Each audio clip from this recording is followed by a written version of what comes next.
Бажаю здоров'я, шановні українці. Сьогодні був дуже довгий день, і почався цей день дуже рано для багатьох наших людей. Кілька російських терористичних атак за добу. Шахеди, крилаті ракети, балістичні, керовані авіабомби. Дякувати нашій ППО, усім захисникам і захисницям неба сьогодні вдалося врятувати як мінімум сотні життів лише за один день. Більшість шахедів і ракет збиті. Але кожна така терористична атака повертає нас і увесь світ до очевидного висновку: Росія хоче пройти до кінця шляхом зла, тобто до своєї поразки, бо у зла не буває і не може бути іншого кінця, окрім поразки. Світ повинен бачити, що терор програє.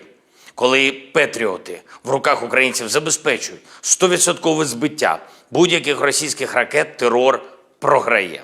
Коли світ збільшує тиск на Росію, зокрема санкційний, коли ізоляція терориста зростає, коли будь-якої близькості з Москвою соромляться її колишні партнери, терор програє.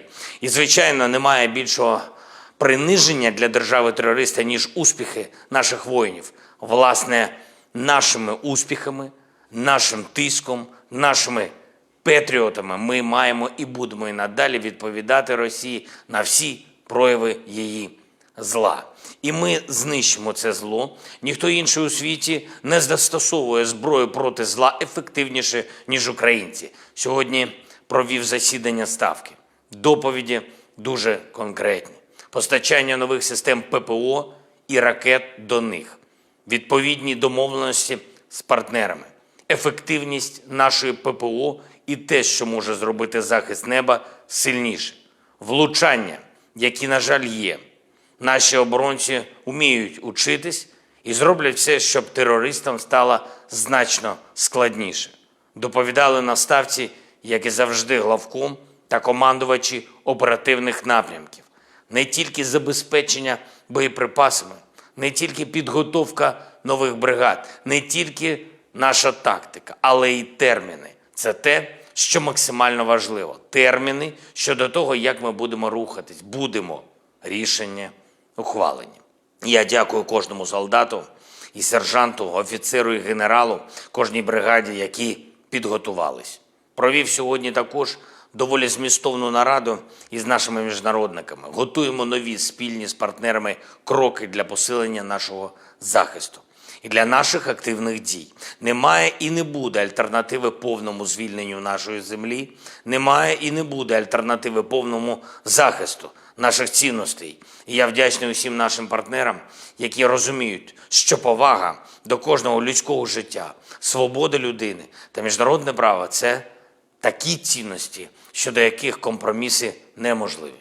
Хочу сьогодні окремо подякувати Данії, усьому народу, усьому данському політичному класу, парламенту, уряду і особисто пані прем'єр-міністру Фредріксен за рішення збільшити фінансування Данського фонду підтримки нашої держави на суму понад 3 мільярди доларів США. Тепер загальна сума оборонної допомоги від Данії сягне більш ніж 4 мільярдів 700 мільйонів доларів. Дуже вагомо. Такі рішення роблять поразку російського терору швидшою. Дякую за це.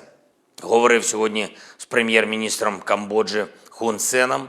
Подякував йому за принципову підтримку міжнародних правил, усього того, заради чого нації об'єднані статутом ООН та обов'язковими для всіх конвенціями. Запросив Камбоджу приєднатися до спільних зусиль із різними країнами світу в реалізації нашої формули миру.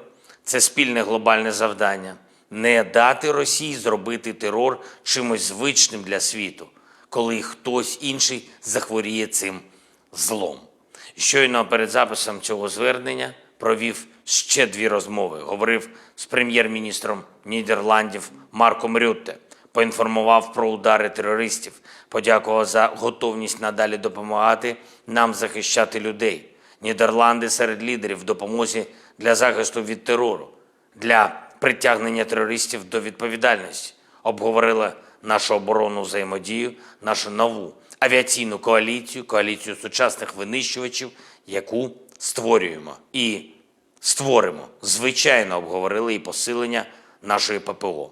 Говорив із президентом Туреччини Ердоганом, привітав його з перемогою на виборах. Впевнений, що наша подальша співпраця України та Туреччини на всіх рівнях зможе дати ще більше користі нашим людям та міжнародній стабільності. Безпека нашого регіону та всієї Європи, світова продовольча безпека, захист фундаментальних норм міжнародного права – це те, що ми робили, робимо і будемо робити разом. Дякую усім в світі, хто допомагає. Слава усім нашим воїнам. Ще раз дякую повітряним силам та усім нашим захисникам і захисницям неба. Слава Україні!